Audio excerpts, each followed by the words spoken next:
Explanation is now on the record. Would the clerk please read the bill? House Bill 4077 relating to teen dating violence. Now I recognize Senator Monnes Anderson.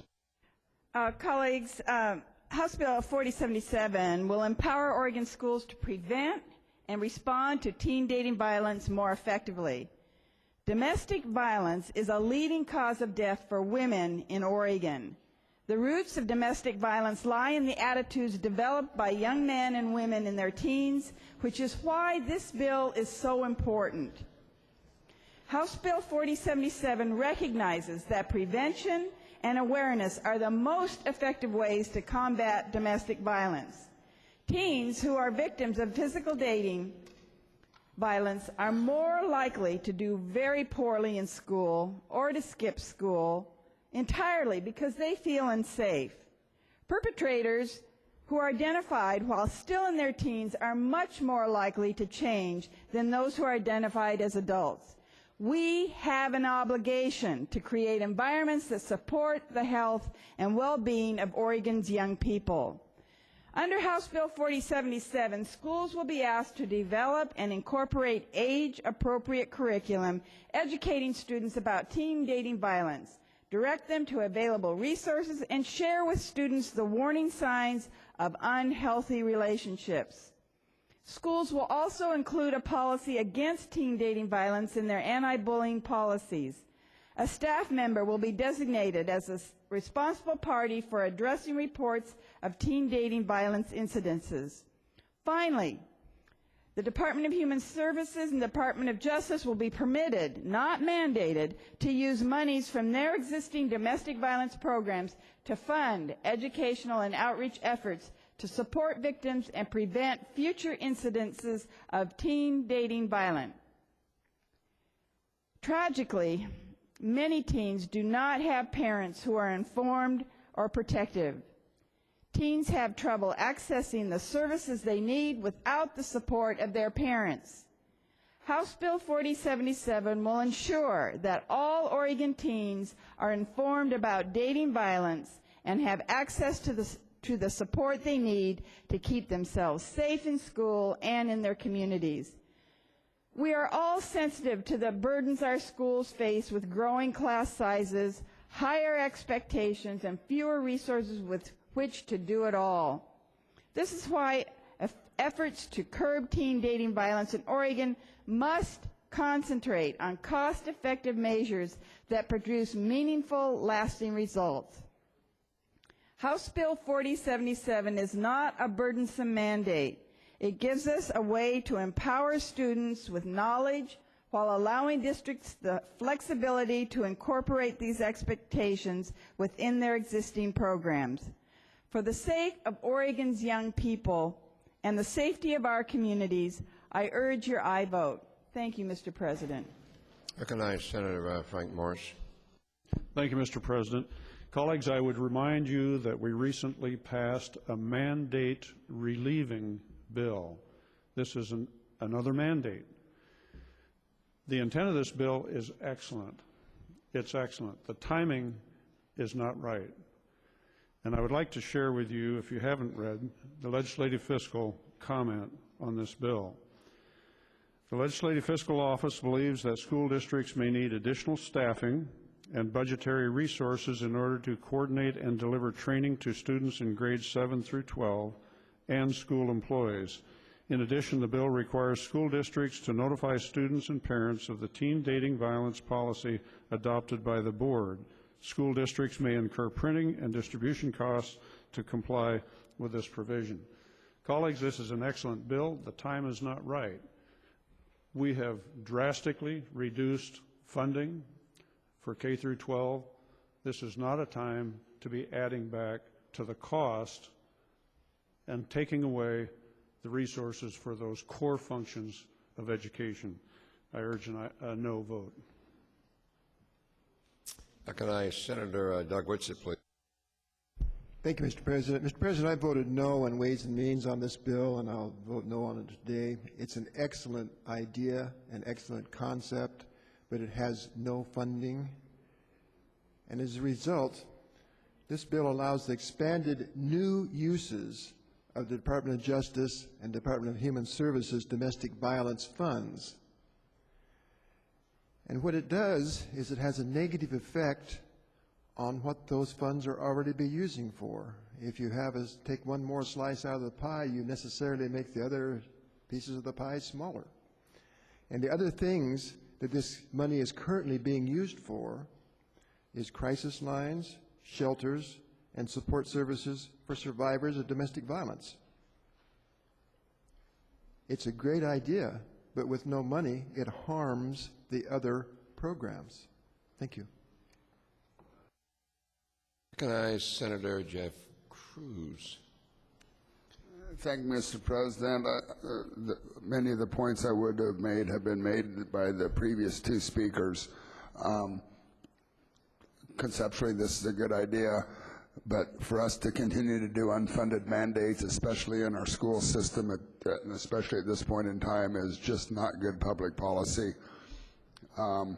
And I would suggest this was portrayed as a silver bullet that will end all violence, and it won't. It may be a tool, but as a previous speaker said, this money is already going to some very critical services, and I would hate to think that we are diminishing the access to those services by adding another piece into the mix when we know that we are not out of the recession as a state, that revenue may continue to decline, and we are just thinning the soup, and we should not be doing that at this point in time.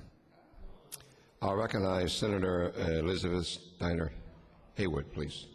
Thank you, Mr. President. Colleagues, I would remind you that we've already passed a similar bill to this session to help school districts address the significant issue of cyberbullying. This bill is exactly in line with that, and it's of a piece with it. Our teenagers are vulnerable, and we're not just talking about girls. There are boys who are victims of teenage dating violence as well. The self-esteem issues among teenagers are really, really significant, and they're often very reluctant to admit that they're in an abusive relationship because they think that it will reflect badly on them or it will cause a negative image among their peers. Knowing that this is not condoned, that this is considered significant, and that their school is there to support them is identical to preventing bullying in the schools, to preventing cyberbullying, and implementing a policy like this will cost no more than implementing the cyberbullying policy that we already adopted this session. We must protect teenagers. Violence is unacceptable under any circumstance, and particularly in this vulnerable population. I urge you to support this bill, which is completely consistent with other measures that we've passed almost unanimously this session. Recognize Senator Dave Nelson, please. Thank you, Mr. President. My no vote is basically in honor of a former State Senator Vern Duncan. Also, he was a former superintendent of public instruction. When bills like this came before, when he was a senator, he'd always get up, and he was a man that knew education and the processes. He'd say, why are we doing this? And so my no vote is a reflection of his views, and a person that I respected greatly and had a deep and great knowledge of the educational process. Thank you, Mr. President. Recognize Senator Diane Rosenbaum, please. Thank you, colleagues, and I appreciate the good senator from Pendleton raising the question of why we are doing this, because I think we're doing this for one simple reason, and that is to save lives. You know, colleagues, this issue came up last session, and at the time, I have to confess, I wasn't as aware of the epidemic of violence among young people and the fact that domestic violence and sexual assault actually starts at a very young age. But since we adjourned without passing this bill in 2011, there have been deaths in Oregon. There have been students who were killed at the hands of other students right here in Oregon. And I would just suggest that if there's anything that should be a priority, it's keeping our young people safe and keeping the epidemic of domestic violence from developing any further than it needs to. And I think that's why you see all of these organizations like the Sexual Assault Task Force, which resides in the Department of Justice, and the Oregon Coalition Against Domestic and Sexual Violence, and shelters like Raphael House speaking up and supporting this bill. I think that it's a bill that will do some good, will save lives. It ought to be a priority, and we should make it one by voting aye. Recognize Senator Rob Monroe, please. Thank you, Mr. President. I carried this bill before the Full Ways and Means Committee, and I'm strongly committed to it. It's a preventative measure, and all of those groups that currently rely upon the Domestic Violence Fund are supporting it because it will reduce the need for those kinds of services. Teen date violence is where it all starts, and where it ends is with the fact that the number 2 cause of death in the United States by women under 50 is being killed by their spouse or domestic partner. Number 2 cause of death, only exceeded by automobile accidents. This is a getting in at the ground floor.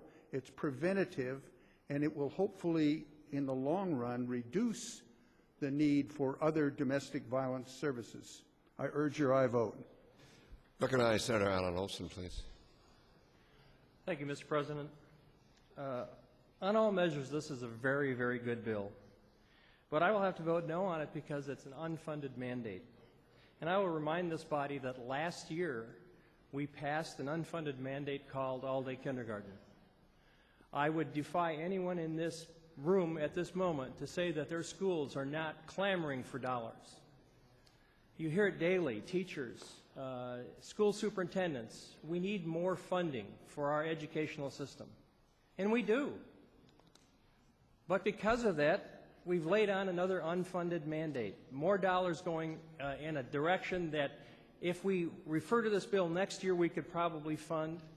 But at this late moment, with the minuscule dollars that we are giving to schools, I don't believe that this is the right time and the right place for this bill. Thank you, Mr. President. Further discussion of the measure which is now before us. Senator Monnes Anderson, do you wish to close?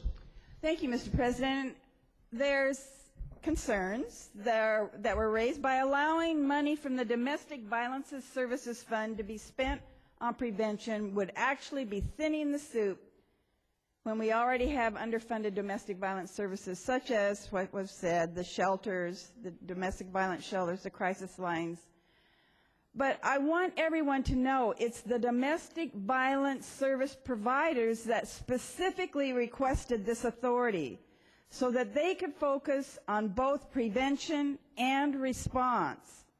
And we should really trust our domestic violence advocates to have a little bit better judgment in spending this money than the legislature ever could. During testimony before the Ways and Means Sub on education, we learned that the second leading cause of death for women in Oregon is domestic violence. And this is a preventative measure. It's going to help our sons and daughters identify and stop abusive tendencies before they become habits and lifestyles. Taking such a small approach to education and prevention is what inspired the Oregon District Attorneys Association, the Oregon District Attorneys Association, to support this bill. While physical violence has generally declined over the past 10 years, domestic violence bucks that tend with a steady increase. Prevention and early intervention are keys to halting the trend of increased domestic violence. And, Mr. President, I respectfully wish to request a call of the Senate. Senator Monnes.